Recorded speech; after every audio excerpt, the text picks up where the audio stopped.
Para sa unang pangulahan ng simbahan ni Jesucristo na mabanal sa mga huling araw.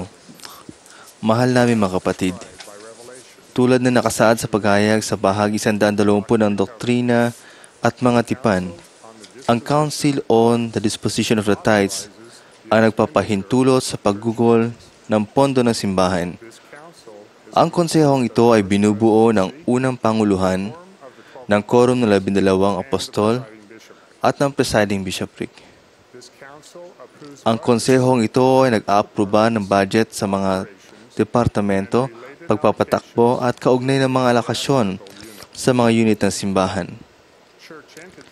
Ginugugol ng mga entidad ng simbahan ang mga pondo ayon sa inaprobang mga budget at sa mga patakaran at pamamaraan ng simbahan.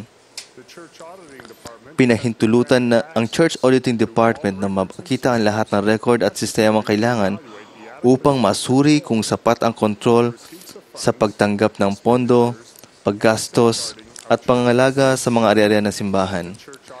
Ang Church Auditing Department ay hiwalay na sa lahat ng iba pang mga departamento at pagpapatakbo ng simbahan, at ang mga kawani ay binubuo ng mga Certified Public Accountant, Certified Internal Auditor, Certified Information Systems Auditor, at iba pang mga lisensyadong profesional.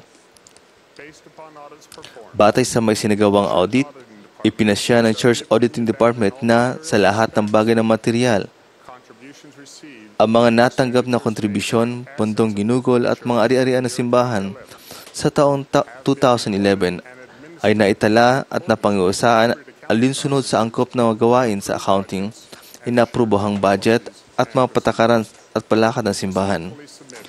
Buong paggalan ni Sinumite Church Auditing Department. Robert W. Cantwell, Managing Director.